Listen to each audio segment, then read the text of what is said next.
Selamat sore, gimana kabarnya Nyoda hari ini? Selamat sore Ibu, Alhamdulillah kabar saya hari ini. Alhamdulillah, semoga Nyoda baik-baik terus ya. Amin. Sebelum Nyoda datang ke sini tadi, Nyoda ada kegiatan apa nih sebelumnya? Tadi ada kelas itu pagi sampai siang, ada pagi sampai siang. Lalu setelah ini apa masih ada kegiatan lain? Sepertinya tidak ada. Masih ada kegiatan. Nah, sebelumnya Ibu mau bertanya, kira-kira apa nih yang membawa Nyoda sampai datang untuk menemui Ibu? Mungkin saya datang hari ini untuk ceritakan lagi tentang masalah saya sebelumnya. Berarti kita melanjutkan membahas permasalahan yang kemarin ya. Oke. Berarti Nyoda datang ke sini untuk melakukan konseling lagi ya. Jadi Nyoda sudah tahu belum apa itu konseling?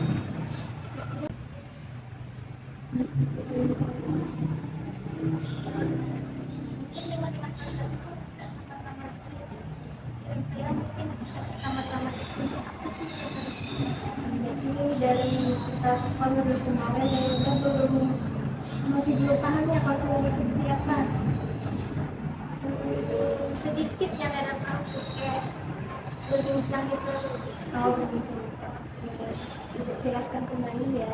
Jadi konseling itu adalah proses di mana kita nanti akan membahas permasalahan kita, di mana Hilda sebagai konselor dan Ibu sebagai konselor kita secara bersama-sama akan membahas dan mencari solusi atas permasalahan yang dihadapi. Kemudian kita dapat terbuka dan dapat jujur menceritakan permasalahannya. Dan juga Ibu berharap Hilda datang ke sini atas inisiatif sendiri ya, bukan dari paksaan dari orang lain. Dan yang paling utama sekali tentunya Nyoda di sini bebas untuk bercerita apa saja yang Nyoda ingin ceritakan, karena Ibu berjanji akan menjaga kerahasiaan cerita Nyoda dan tidak akan menyebarkannya kepada orang lain. Mereka juga izin dari Nyoda. Bagaimana Nyoda setuju? Setuju. Mungkin bisa diceritakan lebih lanjut bagaimana permasalahan yang Nyoda alami tersebut. Masalah saya kemarin itu karena saya tidak memiliki rumah kelompok itu, saya selalu diasingkan dengan lain. Kemudian juga diterima dalam kelompok belajar ya. Bisa nggak saya ceritain bagaimana kejadian itu terjadi? Mungkin kejadian itu terjadi di mungkin awal-awal semester 1, 2, 3 itu baik sama kami ya. Soalnya kita tadi sejak semester 4 itu nggak ada teman baru yang datang, kita yang misalnya lamanya kayak situasi gitu ini kayak jadi terus cerita kita mungkin karena kita nggak tahu kita apa yang cerita kita kayak orang pada malah menjauh. Jadi kayak ini paham apa yang dilakukan jadi kayak merasa digantikan ya dengan orang baru gitu ya. Tadi kan Nilda bicara soal tidak diterima di kelompok belajar. Situasinya apa yang membuat Nilda tuh merasa kalau Nilda tuh nggak diterima? Mungkin Nilda juga nggak paham kenapa situasi itu tiba-tiba. Mungkin karena adanya orang baru atau mungkin dia bosan dengan dari sudut pandang Nilda, mungkin orang tuh udah bosan ya kenal sama Nilda. Kalau Nilda boleh tahu apa yang mereka katakan atau lakukan sampai Nilda tuh berpikir kalau Nilda nggak diterima sama kelompok itu. Mereka tuh karena tuh kayak menghindar aja tuh tanpa berkata-kata gitu. Oh, menghindar tapi juga ngasih tahu gitu ya. Di saat seperti itu respon apa yang Nilda berikan ke mereka? Respon ada yang mungkin sehingga masih daripada mungkin misal di kehidupan lagi itu baik kita diam aja. Awalnya dulu kita eksekusi di kelompok itu mungkin karena ada perubahan kita lebih setelah mengalami hal tersebut, seberapa sering kira-kira Nyoba kepikiran soal masalah itu?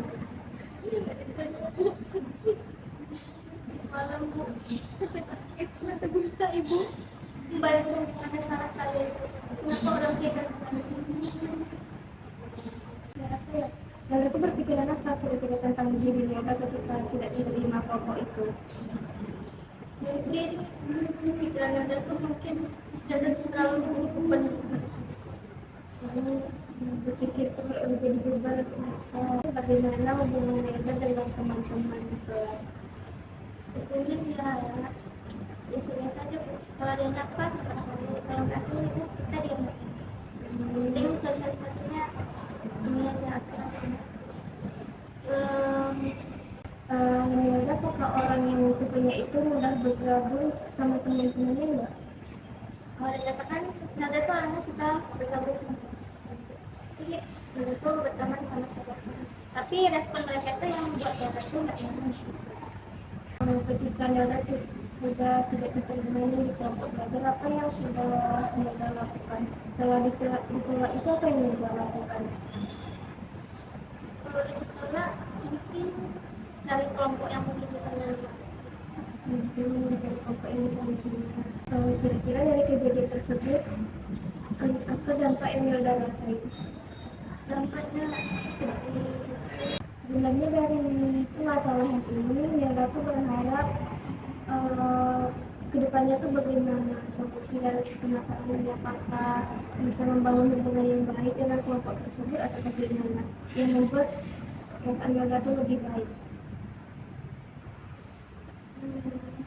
Bisa lebih akrab lagi dengan mungkinnya lebih akrab lagi dengan Nada sudah pernah mengajak mereka berbicara sebelumnya.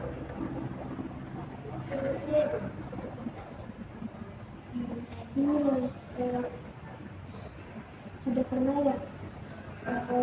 Kira-kira bagaimana interaksi Nada dengan teman-teman sekelas Nada? Maksudnya kadang ada yang apa gitu, kalau nggak ada yang apa ya udah dia kerja gitu. Jadi Nada bilang maunya lebih akrab sama kelompok belajar tersebut. Tapi Nada juga ketika membangun interaksi itu Nada itu tak acuh gitu. Itu gimana menurut Nada? Kayaknya saya belum coba masih itu sih. Berarti Nada merasa belum mencoba untuk dekat ya sama mereka. Terus sudah berabsensi kalau mereka menolak Nada, menghasilkan Nada gitu ya. Oke, ini saran dari Ibu, Nada bisa untuk menghindari interaksi dengan mereka. Mungkin bisa dengan pertanyaan sederhana, misalnya kayak ini ada tugas apa aja nih untuk besok, atau ada pertanyaan lain yang bisa membangun Nada dengan teman-teman. Bisa Ibu.